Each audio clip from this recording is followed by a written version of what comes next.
प्यारे भाइयों बहनों, मिलियन साल्वेशन पॉडकास्ट के 20वें एपिसोड में आपका दिल से स्वागत है।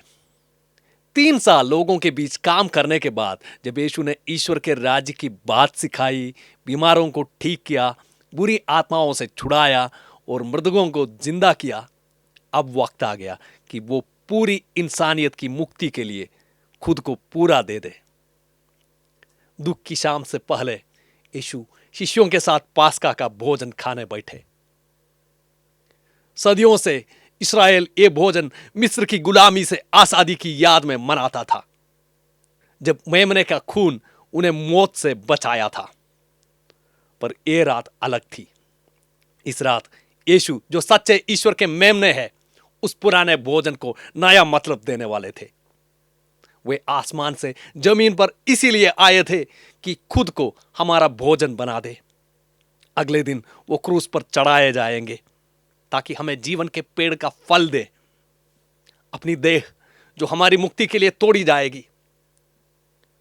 उन्होंने रोटी ली, धन्यवाद की प्रार्थना की, तोड़ी, शिष्यों को दे दी और कहा, यह मेरा शरीर है जो तुम्हारे लिए दी जा रहा है।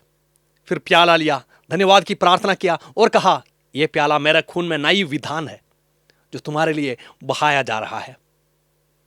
उसी पल यीशु ने यूकरिस्ट की शुरुआत की, जो ईसाई आराधना का केंद्र है और ईश्वर की सारी वायदों की पूरी होती है। कैटेकिज्म ऑफ द कैथोलिक चर्च सिखाता है कि यूकरिस्ट बलिदान और भोजन दोनों है। एक क्रूस पर मसीह की इकलौती कुर्बानी को मौजूद बनाता है और हमें उनके साथ और एक दूसरे से जोड़ता है। जो उस आखिरी भोजन की मेज पर शुरू हुआ, वो आज दुनिया की हर वेदी पर जारी है। उस मेज पर सीनाई की पुरानी वायदा पूरी हो गई है। अब जानवरों का खून मुहर नहीं, ईश्वर के बेटे का खून होगा। यीशु खुद रोटी है, याजक है और कुर्बानी है। इस पूरे प्यार के काम में वो खुद को पूरा दे देते हैं, अपनी देह, खून, आत्मा, ईश्वरीयता सहित, ताकि हम उनकी जिंदगी में हिस्सा लें। उस रात का हर इशारा गहरे मतलब से भरा था। पाँव धोना सिखाता है कि प्यार नम्र सेवा है। रोटी तोड़ना बताता है कि सच्चा प्यार खुद को देना है। प्याला बांटना घोषणा करता है कि वायदा कभी नहीं टूटेगी। यूकरिस्त यीशु आज भी हमारे साथ है। उन्होंने उस रात जो कहा आज भी कहते हैं, ये मेरी याद में करते रहो।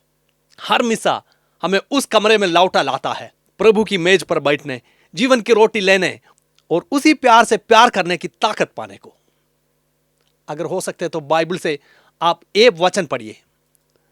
संत मत्ती अध्याय 26 पद संख्या 17 से 30। संत लूकस का सुसमाचार अध्याय 22 पद संख्या 14 से 20। संत योहन का सुसमाचार अध्याय 13 पद संख्या 1 से 15। पहला कोरिन्थियों अध्याय 11 पद संख्या 23 से 26। आखिरी भोजन सिर्फ पुरानी याद नहीं, एक कलीसिया का धड़कन है जो आज भी जिंदा है। हर बार यूकरिस्ट के पास आते हैं, आसमान फिर जमीन को छूता है। हम उसी मेज पर आते हैं जहां प्यार की वायदा शुरू हुई और उसी दया में नया होते हैं जो हमें मुक्ति देती है। अगले एपिसोड में फिर मिलेंगे, जब हम यीशु के साथ उस कमरे से गत्समनी बारी तक चलेंगे, उनकी समर्पण की उस रात की तरफ। तब तक ईश्वर का आशीर्वाद आपके साथ बने रहे। धन्यवाद।